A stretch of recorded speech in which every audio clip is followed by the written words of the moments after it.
അടുത്തെത്താറായി. അപ്പൊ അതിന് ടെൻഷനാണ് എന്തൊക്കെ പഠിക്കണം, ഏതാണ് അതിൽ നിന്ന് പഠിക്കേണ്ടത്, ഏത് ചോദ്യമാണ് അതിൽ നിന്ന് വരിക, എങ്ങനെയാണ് വരിക എന്നുള്ള എവിടെ നിന്നൊക്കെയാണ് നമുക്ക് maximum number of questions expect ചെയ്യാൻ പറ്റുക എന്നൊക്കെ നിങ്ങൾക്ക് പറയുന്ന സ്ട്രൈക്ക് ചെയ്തിരിക്കും. ഇത് എക്സാമിന് ഇമ്പോർട്ടന്റ് ആണല്ലോ, ചാപ്റ്ററുകളിലൊക്കെ എന്തെങ്കിലും മാറ്റങ്ങളൊക്കെ ഉണ്ടോ, അങ്ങനെയുള്ള ഡൗട്ടുകൾ എല്ലാവരും കുട്ടികളിരിക്കുന്നത്. Hi dears, അടുത്തെത്താറായി. അപ്പൊ അതിന് ടെൻഷനാണ് എന്തൊക്കെ പഠിക്കണം, അയ്യോ കുറെ പഠിക്കാനുണ്ടോ എന്നുള്ള കുറെ ടെൻഷൻസ് നിങ്ങൾക്ക് ഉണ്ടായിരിക്കും. അതുപോലെ തന്നെ ചാപ്റ്ററുകളിലൊക്കെ എന്തെങ്കിലും മാറ്റങ്ങളൊക്കെ ഉണ്ടോ, അങ്ങനെയുള്ള ഡൗട്ടുകൾ എല്ലാവരും കുട്ടികളിരിക്കുന്നത്. ഏതൊക്കെയാണ് ഇമ്പോർട്ടന്റ് ആയിട്ടുള്ള ടോപ്പിക്സ് അല്ലെങ്കിൽ ഏതൊക്കെയാണ് സബ് ടോപ്പിക്സിലൂടെ കടന്നു പോകണം, എവിടെ നിന്നൊക്കെയാണ് നമുക്ക് maximum number of questions expect ചെയ്യാൻ പറ്റുക എന്നൊക്കെ നിങ്ങൾക്ക് ഒരു ടെൻഷൻ അല്ലെങ്കിൽ ഒരു സംശയങ്ങൾ നിങ്ങളുടെ ഉള്ളിൽ ഉണ്ടായിരിക്കും. അതൊക്കെ ഈ വീഡിയോ കണ്ടു കഴിയുമ്പോഴത്തേക്കും മാറ്റി നമ്മൾ എടുത്തിരിക്കും. ഏറ്റവും വലിയ കാര്യം വെച്ചാൽ ഈ പറയുന്ന എല്ലാ ചാപ്റ്ററുകളും ഇപ്പൊ സ്കൂളിൽ എടുത്ത് കാണണം എന്നൊരു നിർബന്ധമില്ല. പരീക്ഷയുടെ സിലബസിൽ വരുന്ന അല്ലെങ്കിൽ ഫസ്റ്റ് ടേമിൽ നിങ്ങൾക്കുള്ള എല്ലാ ചാപ്റ്റേഴ്സിലെ ബയോളജിയിലെ എല്ലാ ചാപ്റ്റേഴ്സിലെ കാര്യങ്ങളും പറയുന്നുണ്ട്. ഇപ്പൊ നിങ്ങളുടെ സ്കൂളിൽ അതിൽ ചിലപ്പോൾ ഫസ്റ്റ് ചാപ്റ്റർ കഴിഞ്ഞിട്ടുണ്ടായിരിക്കുള്ളൂ, സെക്കൻഡ് ചാപ്റ്ററിലേക്ക് കടക്കുന്നേ ഉണ്ടായിരിക്കുള്ളൂ. അപ്പൊ നിങ്ങൾ ഓർക്കും എന്തുകൊണ്ടാണ് ഈ വീഡിയോയിൽ നമുക്ക് എന്താണ് ഒരു പ്രയോജനം കിട്ടുകയെന്നായിരിക്കും. ഒന്നുമില്ല, സംഭവം എന്ന് വെച്ചാൽ എങ്ങനെയാണ് ഒരു ഫോക്കസ് ഏരിയ നമ്മൾ പഠിക്കാൻ തുടങ്ങുമ്പോൾ, ആ ചാപ്റ്റർ പഠിക്കാൻ തുടങ്ങുമ്പോൾ തന്നെ ഏതാണ് അതിൽ നിന്ന് പഠിക്കേണ്ടത്, ഏത് ചോദ്യമാണ് അതിൽ നിന്ന് വരിക, എങ്ങനെയാണ് വരിക എന്നുള്ള കാര്യത്തിലൊക്കെ നല്ല ഡൗട്ട് ഉണ്ടാകും.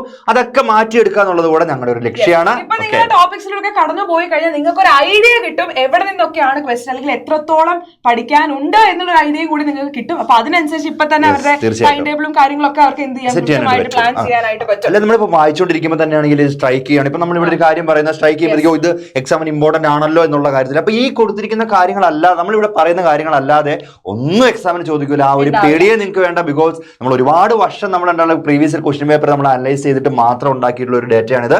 ഓക്കെ, അപ്പൊ നമുക്കത് സ്റ്റാർട്ട് ചെയ്യാം അല്ലേ?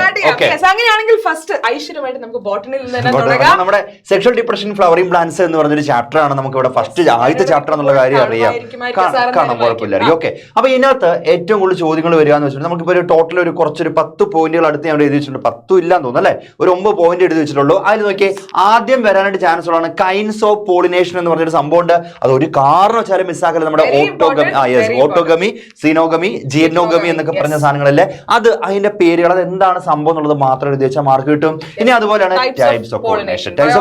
അത് തന്നെ എബയോട്ടിക് മീൻസ് പറഞ്ഞ പോലെ എബയോട്ടിക്കും ബയോട്ടിക്കും ഉണ്ടല്ലോ. അതിനകത്ത് ഈ വിൻഡ് വഴി പോളിനേഷൻ നടത്തുന്നതിന്റെ പ്രത്യേകത, ഇൻസെക്ട് വഴി നടത്തുന്നതിന്റെ പ്രത്യേകതകൾ, ആ ഒരു ചോദിക്കാറുണ്ട്. ചിലപ്പോൾ ഇങ്ങനെ ചോദിക്കാറുണ്ട്, വിൻഡ് വാട്ടർ ഇങ്ങനെ ഇൻസെക്ട് എഴുതി വെച്ചിട്ട് ഒരു 2-3 പോയിന്റുകൾ അതിനെ കുറിച്ച് അതിന്റെ ഫീച്ചേഴ്സുകൾ എഴുതാനൊക്കെ ആയിട്ട് ചോദിക്കാൻ ചാൻസ് ഉണ്ട്. അടുത്ത് വരുന്നതാണ് മൈക്രോസ്പൊറാഞ്ചിയം വോൾ ലെയർ എന്ന് പറഞ്ഞ ഔട്ട് ബ്രീഡിംഗ് ഡിവൈസ്. അത് വിട്ടുപോയി. ഔട്ട് ബ്രീഡിംഗ് ഡിവൈസസ് എന്ന് പറഞ്ഞിട്ടുണ്ടെങ്കിൽ നമുക്ക് പറയാലോ സെൽഫ് പോളിനേഷൻ നടക്കാതെ ക്രോസ് പോളിനേഷൻ നടത്താൻ വേണ്ടി പ്ലാൻ ചെയ്യുന്ന കുറച്ച് ടെക്നിക്കുകളുണ്ട്. അതെന്തായാലും നിങ്ങൾ പഠിച്ചേ പറ്റുള്ളൂ. അടുത്തൊരു കാര്യമാണ് മൈക്രോസ്പൊറാഞ്ചിയത്തിന്റെ വാൾ ലെയർ. നമ്മുടെ ആന്തറിന്റെ വാൾ ലെയർ ആണ് പറയുന്നത്. ഒരു 4 വാൾ ലെയർ ഒക്കെ ഇവിടെ എന്താന്ന് പറയേണ്ട കാര്യമില്ല അല്ലെ, അവർ നോക്കിക്കോളൂ. അപ്പൊ ആ ഒരു സംഭവം ഇമ്പോർട്ടന്റ് ആണ്. അതിന്റെ അത് ടപ്പീറ്റം എന്ന് പറയുന്ന സംഭവം ഉണ്ട്, അത് ശ്രദ്ധിച്ച് വായിച്ചോളുക. ഫംഗ്ഷൻ ചോദിക്കാറുണ്ട്, നറിഷ്മെന്റ് ആണെന്നുള്ള കാര്യങ്ങളൊക്കെ നോക്കി വെക്കുക. 2 മാർക്സിന് വളരെ വളരെ വളരെ ഇമ്പോർട്ടന്റ് ആയിട്ടുള്ള ക്വസ്റ്റൻ ആണ്. അത് എനിക്ക് തോന്നുന്നു ഓണം എക്സാം ആണെങ്കിലും എല്ലാ എക്സാമിനും ഇതിങ്ങനെ ചോദിക്കാറുള്ളതാണ്. ഇനി പോളൻ ഗ്രെയിന്റെ സ്ട്രക്ചർ, അതായത് ആ വെജിറ്റേറ്റീവ് സെല്ലും ജനറേറ്റീവ് സെല്ലും ഒക്കെ ഉള്ള ആ ഒരു പോളൻ ഗ്രെയിന്റെ ആ സ്ട്രക്ചർ വന്നിട്ട് ആ ചിത്രം തന്നിട്ട് ചിലപ്പോൾ അത് മാറ്റി നോക്കാനായിരിക്കും, അത് മാർക്ക് ചെയ്യാനൊക്കെ ആയിട്ട് വരാറുണ്ട്. അത് നമ്മുടെ ഇപ്പൊ ഈ ലാസ്റ്റ് കഴിഞ്ഞ +2 എക്സാമിനോട് ആ സാധനം വന്നിട്ടുണ്ടായിരുന്നു. പിക്ചർ തന്നിട്ട് നിങ്ങളടുത്ത് ചോദിക്കും ഓരോ എൻഡിൽ ഏതാണ് എന്നുള്ളത് നിങ്ങളോട് ചോദിക്കും. മാർക്ക് ചെയ്ത് എഴുതാനൊക്കെ ചിത്രം തന്നിട്ട് മാർക്ക് ചെയ്യാനായിട്ട് അതാ ഏറ്റവും കൂടുതൽ ചാൻസ് അങ്ങനെ ചോദിക്കാനാണ് എംബ്രേസ് അങ്ങനെ സ്ട്രക്ചർ വന്നിട്ട്. ഓക്കെ, വരയ്ക്കാനായിട്ട് അങ്ങനെ ഇല്ല.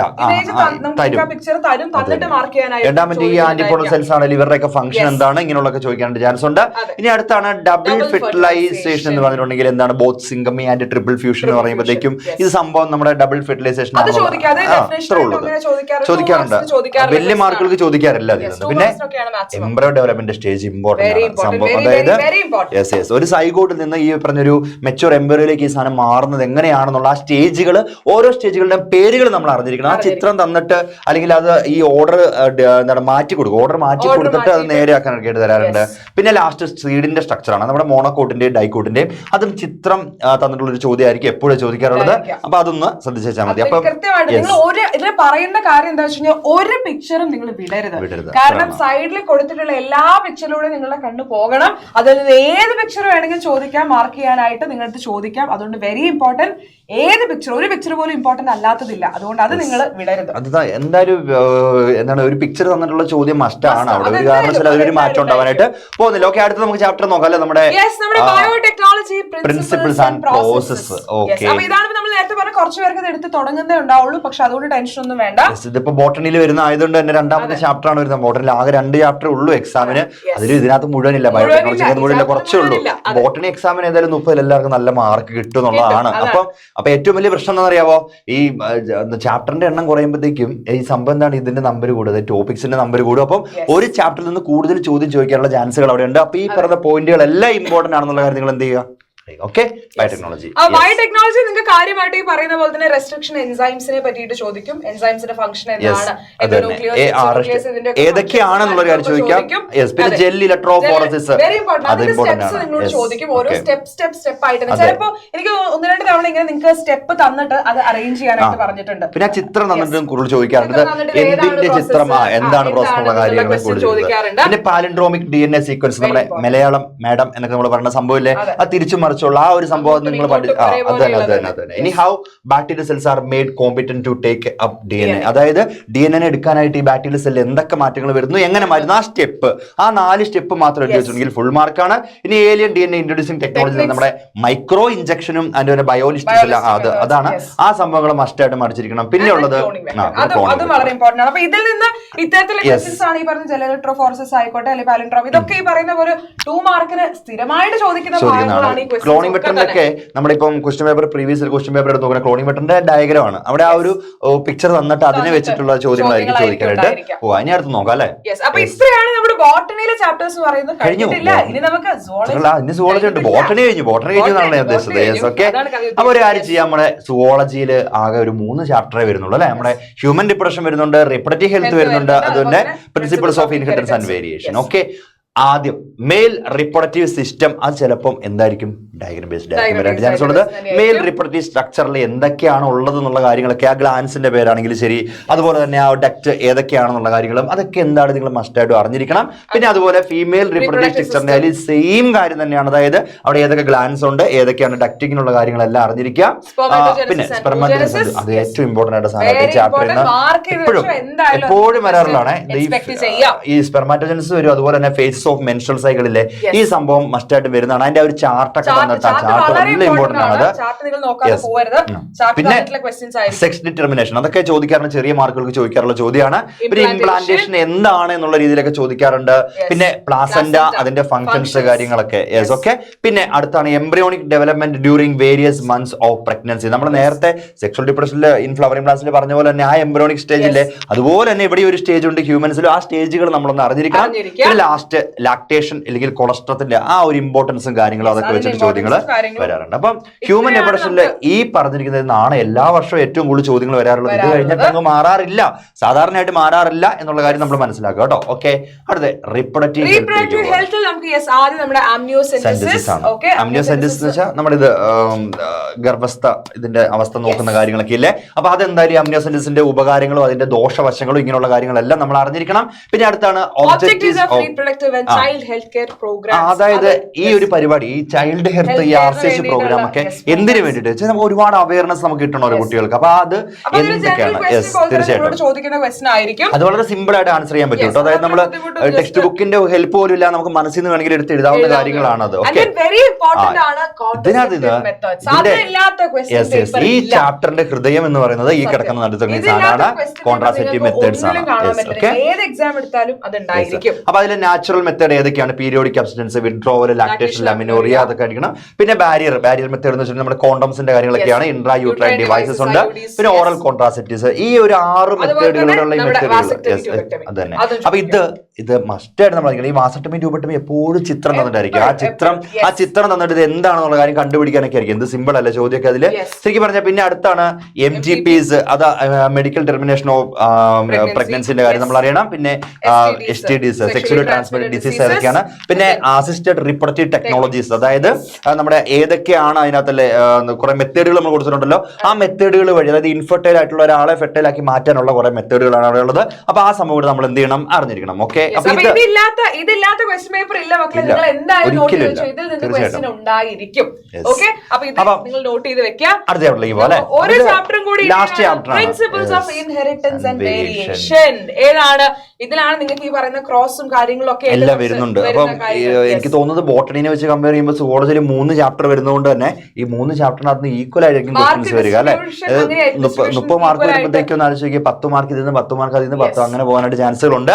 അപ്പൊ ഇതിനകത്ത് ഏതൊക്കെയാണ് പഠിക്കാനുള്ളത് നമുക്ക് നോക്കാം. മേജർ ആയിട്ട് എക്സാം വരുന്നത് മോണോ ഹൈബ്രിഡ് ക്രോസുകൾ, ആ ക്രോസുകളുടെ പ്രത്യേകതകൾ കാര്യങ്ങളൊക്കെ നമ്മൾ അറിഞ്ഞിരിക്കണം. പിന്നെ ഡീവിയേഷൻ ഫ്രം ഇതെന്താ മെന്റലിസം, ഇൻകംപ്ലീറ്റ് ഡോമിനൻസ്, കോഡോമിനൻസ്. ഈ കോഡോമിനൻസ് ഒക്കെ എപ്പോഴും വന്ന് കാണുന്നതാണ്, ഈ 1 മാർക്കിനൊക്കെ ചോദിക്കുന്നത് എപ്പോഴും, അതുകൊണ്ട് ശ്രദ്ധിച്ചോളുക.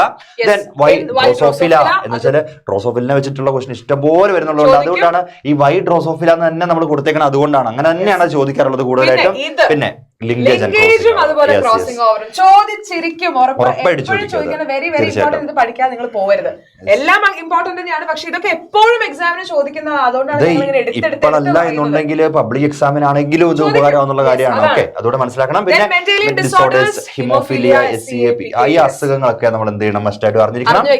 പിന്നെ പെഡിഗ്രിപ്സ്, അത് ഇമ്പോർട്ടന്റ് ആണ്, അത് വല്ലാതെ ഇമ്പോർട്ടന്റ് ആണ്, എപ്പോഴും ചോദിച്ചാൽ ഈ ചില ക്വസ്റ്റ്യൻസ് നമ്മൾ പറയില്ലേ, അതായത് ഇപ്പൊ ഇതിൽ പറഞ്ഞ കുറെ കാര്യങ്ങൾ ഒരിക്കലെങ്കിലും ചോദിച്ചതായിരിക്കും, പക്ഷെ ചിലത് എപ്പോഴും ചോദിക്കുന്നതാണ്. സ്ട്രെസ് ചെയ്ത് നിങ്ങളോട് ഒരു ക്വസ്റ്റ്യൻ പേപ്പർ എടുത്തിട്ടുണ്ടെങ്കിൽ റിപ്പീറ്റ് ചെയ്ത് വരുന്ന കുറെ സാധനങ്ങളുണ്ട്. അതാണ് നമ്മളത് വെരി ഇമ്പോർട്ടന്റ് എന്ന് പറയുന്നത്. ചോദിച്ചിട്ടുണ്ട്, അതുകൊണ്ടാണ് നമ്മളത് മെൻഷൻ ചെയ്തത്. പക്ഷെ ചിലത് റിപ്പീറ്റഡ് ആണ്, അതായത് കാലാകാലങ്ങളായി ചോദിച്ചുകൊണ്ടിരിക്കുന്ന ചില ഭാഗങ്ങൾ. അപ്പൊ ഇത് കുട്ടികൾക്ക് എന്തായാലും നമുക്ക് ഡൗട്ട് ഉണ്ടാകും, ഇതിനെ ബേസ് ചെയ്തിട്ട് നമുക്ക് എങ്ങനെയാണ് പഠിക്കാൻ പറ്റുക എന്നൊക്കെ പറയുമ്പോൾ ഇതിനൊക്കെ നമ്മുടെ ഏകണ്ടയിൽ അതിനൊക്കെയുള്ള മരുന്നുണ്ട്. അതായത് എങ്ങനെ ഇത് പഠിക്കണം, ഇപ്പൊ ഈ സാധനം തന്നു, ഇനി നമ്മൾ എന്ത് ചെയ്യും, ഇതിനൊക്കെ ബേസ് ചെയ്തുകൊണ്ട് എക്സാമിന്റെ ടൈം ആകുമ്പോൾ ഈ ടോപ്പിക്കുകളെ മാത്രം ബൂസ്റ്റ് ചെയ്തുകൊണ്ടൊക്കെ നമ്മൾ എന്ത് ചെയ്യും, ഒരു ക്ലാസ്സുകളൊക്കെ ആയിട്ട് വരും. അപ്പൊ ഏകണ്ട ചാനൽ സബ്സ്ക്രൈബ് ചെയ്യാനായിട്ട് ആരും മറക്കല്ല, എല്ലാവരും സബ്സ്ക്രൈബ് ചെയ്യുക. അതുപോലെ